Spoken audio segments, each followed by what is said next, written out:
What's up, everybody? Welcome to some Samut, however you want to say it. Hope you're ready. Let's go and play first. Get the chat closed out. Athreos. Oh, man, I love playing against Athreos.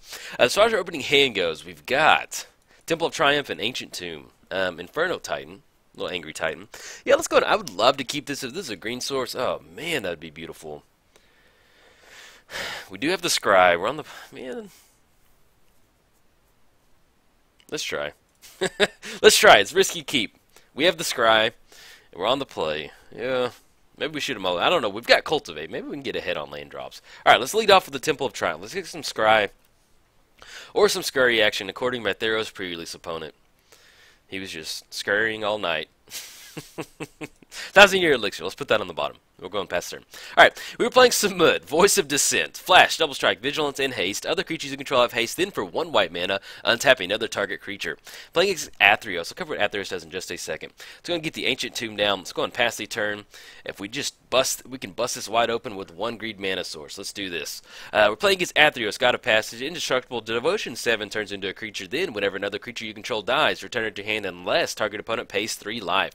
Get down Spirit Bonds. Okay. Cool. Fair enough, man. I love playing against Athreos. I mean, he's just a really fun commander. Although, mainly, it's my Church of Athreos. It's one of those, and which I need to record a video for.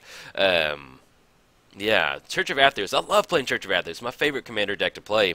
And, yeah, I just love coming up with the intros, but I've been in a little bit of a creative stalemate as far as creating Church of Athreos intros. I think I went so hard for like a couple months doing those intros that I've just kind of exhausted my not creative. Oh, there we go. There's a green source. Let's put it into play tap. I'm fine with that. Hey, we'll put it in play tap, and then we can do some stuff later on. We've got Nature's Claim, Cultivate. Yeah, we'll make some stuff work. But yeah, the Church of Athreos intros. I enjoy doing them. I just I like Welcome to. If you haven't listened to the Welcome to Night Vale podcast, it's an awesome podcast. Love it. A lot of fun. It's just really goofy. And that's my inspiration for the Church of Athreos, is just basically mirroring the Welcome to Night Vale podcast. And so I haven't been on a really big Welcome to Night Vale podcast in a while. So basically I kind of need to listen to some Welcome to Night Vale to kind of get my Church of Athreos like creative juices flowing, so I can get you a nice little intro for it.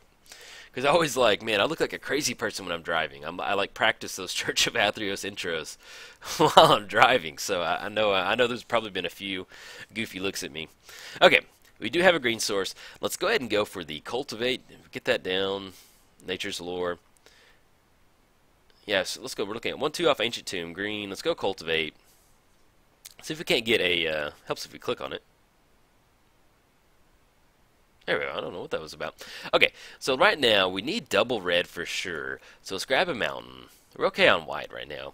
And let's grab another forest. Yeah, I like that. Let's put the mountain onto the battlefield. The forest can go to the hand. We can make the land drop for the turn. Go for the Nature's Lore. Busting this thing wide open. There we go. What are we going to grab? We have double red. Let's grab another green-white. Actually, it probably wouldn't hurt to grab another green-red source. We do have 2 white sources. So go ahead and grab a Stomping Ground. Put it into play tap. Not going to pay 2 life, and then we'll go ahead and pass turn. Alright, now we're getting somewhere. Okay, let's double check on devotion. So our opponent's sitting at 5 devotion. They've got 1, 2, 3, 4, 5 with the Spirit Bonds. As far as our turn next turn, we're going to be able to flash in Samut. We're looking at 1, 2, 3, 4, 5, 6, 7. We have 7 mana. We can actually just go Inferno Titan if we want to. That'll kind of just really kind of clean up the board, take care of the Soul Warden and the Mentor of the Meek. So I think we may end up going Inferno Titan on this one. Then we get into a spot where we can go Splinter Twin on Inferno Titan. Oh, tool time grunt right there. Okay, we're looking at 1, 2, 3, 4, 5, 6 with the Mind Stone. Yeah, let's go Mind Stone off the Ancient Tomb. And then we'll be able to cast this nice little Inferno Titan. Oh, yeah, I'm just thinking Splinter Twin on Inferno Titan. We've got Splinter Twin in here for some combo stuff, but no. If you get the Splinter Twin Inferno Titan combo up and running, oh, yeah. Okay. Let's go ahead and do 1 and then split that up to 2. Yeah, we're okay with that.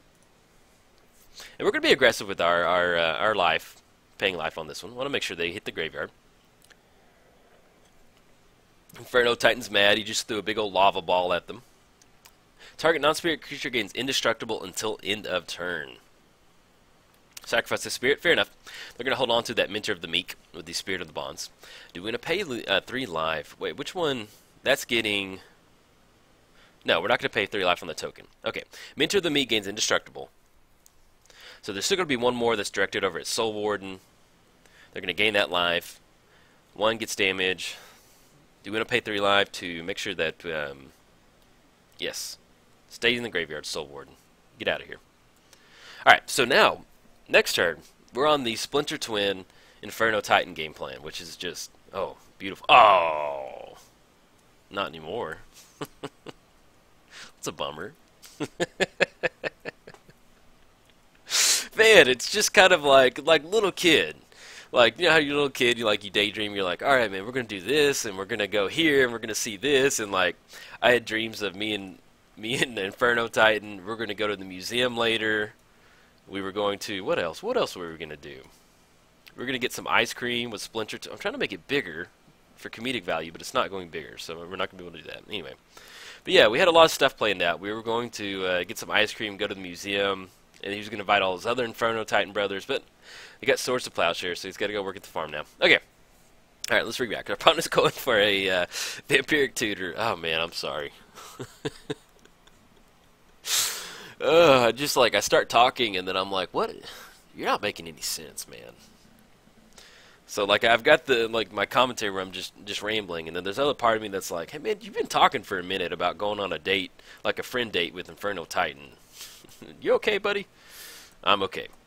We'll re-rack. Okay, so we're looking at 1, 2, 3, 4, 5, 6, 7, and we got 8 in mana with Mind Stone, including Mind Stone. We do have Path to Exile in the hand if we want to take care of the Mentor of the Meek to kind of stabilize, not stabilize, but kind of keep our opponent from getting a little extra value off the Mentor on those little 1-drop creatures. We do have Enlightened Tutor too. We can go for that, and then we'll also be able to flash in some Mut. So one of the plays that we can probably go for is Nature's Claim on the Spirit Bonds, just because that's just going to be nasty with Athreos out there getting those little 1-drop creatures, and we'll be able to take care of that. We'll also be able to take care of the activated ability of Sacrifice a Spirit, target non-spirit creature gets indestructible to end of turn. So, or we might end up going for the Bloodchief Ascension. Now that I think about it, yeah, it's really hard to play around a Bloodchief Ascension. So, well, then they get Skull Clamp out there. So this is probably going to go. We'll very slowly sequence it, but we're probably going to go Nature's Claim on Skull Clamp. We have Enlightened Tutor to search for something. Okay, coming in hot for 2. Put us down to 20. Yeah, we're going to do some stuff next turn. We'll figure out what we got going on. Alright, so they're going to get an active counter on the Bloodchief Ascension. Yeah, that Skull Clamp on the Spirit's just going to get out of hand really quick, so we can probably do Path to Exile on the Mentor of the Meek. Ooh, Zealous Conscripts. Alright, so we're looking at 1, 2, 3, 4, 5, 6, 7. I mean, 1, 2, 3, 4, 5, 6, 7, 8. So we can Zealous Conscripts, gain control of Mentor of the Meek, or something. Gain control of Skull Clamp. Blow it up, gain that life. Because if we're going to go for the Splinter Twin Zealous Conscripts combo, yeah, we can go Zealous Conscripts, gain control, blow it up. We're going to gain that life. They're not going to gain the life, but it's not going to matter if we're flashing it in. Yeah, let's go and jam Zealous Conscript. They only got 1 card in hand, so I think we can make this work. Make sure we leave up Path and Nature's Claim. Looking at 1, 2. Okay, Zealous Conscripts on the Skull Clamp. And we may end up going for the Splinter Twin Zealous Conscripts combo. Let's go and grab Skull Clamp. We're going to grab that. And then let's go ahead and Nature's Claim on the Skull Clamp. So we're looking at green. Blow it up. We're going to gain 4 life. It's going to go into their graveyard. We're going to go back to 22. And that leaves up Path to Exile on Mentor of the Meek. Do we want to go for that? We can stop them from swinging in. And we also still have Enlightened Tutor to go for. So, but let's go ahead and, yeah, let's go and go Path to Exile on Mentor of the Meek, because that's going to stop them from, you know, getting something on the battlefield, taking advantage of that card draw. That's kind of mainly what we want to cut them back on. And their Devotion to Athreos is at 6, right? Well, excuse me, it's going to go down to 5. So they're going to sack in response. We're going to be okay with that. Yes, we're going to pay 3 life to prevent that. They're not going to get a land. They're going to get the Scry from Viscera Seer. Now, next turn, we're looking at jamming a nice little Splinter Twin. So we do have Enlightened Tutor, so we'll probably search something up, put it on top of our library. But at least we took care of the Mentor of the Meek, and we took care of the Skull Clamp, because that's just going to get out of hand really quick. Now, they do have an active Bloodchief Ascension. Let me double check. No, excuse me, one more. They have to get to 3 counters. So one more counter from the Blood Chief Ascension. They're going to be active as far as putting a card on there. So if they do swing in for the Viscera Seer, they can swing in with the Spirit, but they're not going to be able to deal 2 damage to us. Cameo the False Hope. Prevent all combat damage that will be dealt this turn. Okay. So they're going to be able to stop us. Well, actually, if we go for Enlightened Tutor, taking care of Cammy. Yeah, I think I like that. Okay. We'll see what we want to search up with Cammy.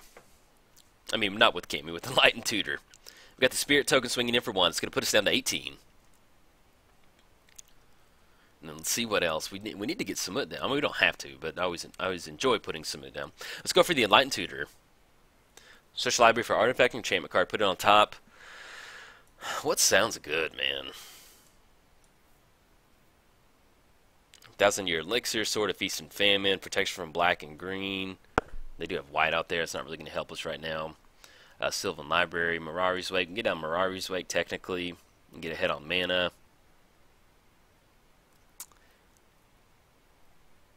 Let's go ahead and go for, I guess on this one, we'll go for Mirari's Wake. Or Sword of Feast and Famine. Untap all lands, protection from black and green. They're going to have some sort of removal. We'll go and grab Mirari's Wake. That's going to go on top. We're going to draw into it. Let's go and jam the Splinter Twin combo. They're going to have Cammy to be able to stop it. Let's go Splinter Twin. They have 0 cards in hand, so basically they're hoping to get into a top deck. Actually, let's sequence this a little bit better. So we're looking at Mirari's Wake. We're looking at 1, 2, and then... Yeah, there we go. Get on Mirari's Wake. And then let's go ahead and go for Splinter Twin on Zealous Conscript. So we're looking at double red. Now they're going to be able to sacrifice Cammy in response. Okay, so we're going to make a copy of this. What we're going to have to do is just get into spots where we're going to make a bunch of these. Okay, so we're going to prevent all combat damage. Thank you for doing this before we have to make a bunch of them. I certainly appreciate that. Yes, we're going to pay 3 life to make sure that the Cammy stays in the graveyard. We do not want you in this here. Get out of here, Cammy. Alright, so we're going to create a copy of Zealous Conscripts. And then let's go ahead and, is there anything we want to gain control of? Yeah, we can get control of the Viscera Seer. Gain control of Viscera Seer. See if they want to scry in response. If not, then we can try and jam the combo next turn. And I guess they sacrifice a Spirit. I'm not going to pay the 3 life on a Spirit token. Nope, we're good. Okay, so they're sacking these spirits right now. We're going to let them do that thing, and then we're going to try and gain control of Viscera Seer to where we can sacrifice Viscera Seer and get it into the graveyard. And then I guess we'll see if it actually works as far as them getting an Athreos trigger, because technically we have control of the card, but I don't know if that counts towards Athreos. So we'll see. Either way, I'm fine with paying 1. They have 0 cards in hand, so they're almost going hell-bent at this point. Okay, got the Viscera Seer activation. We're going to scry 1, see what we get into. Still, yeah, man, that would have been so fun to go Splinter Twin Inferno Titan. That would have been pretty nice commander value. Let's see, okay, they do end up activating Viscera Seer to its own ability. Yes, we're going to pay 3 life. Make sure it stays in the graveyard. We know Viscera Seer. He's a creepy dude with a human heart in his hand. I know what he's all about, man. He's in our Church of Athreos deck, so we know what's up. Okay, so that's Conscript. That's going to fizzle out. We're going to lose the little token. We can swing in for 4, though, if we want to. Put him down to 27. Coming in hot. Zealous Conscript token. Nice little additional bonus from the Mirari's Wake. I'll take that. Okay, coming in hot. Let's put him down to 27. We're going to lose the little token. Blood Chief Ascension. Okay. So now, basically, they're going to have to draw into some sort of removal. They can get a creature down somehow with Spirit of Bonds, but they're going to have some sort of spot removal for Zealous Conscripts, because we're going to be able to just make a ton of copies of Zealous Conscript, and they scoop it up. So, yeah, I hate jamming combos sometimes, but this is Samut. It is what it is. This is a combo-heavy deck, and I wanted to go Inferno Titan with Splinter Twin. That would have been a lot of fun, but then Inferno Titan, he got called to the farm. So, but we had to jam Zealous Conscript, so I'll definitely take that. So, alright everybody, if you enjoyed the video, like and subscribe. Thanks.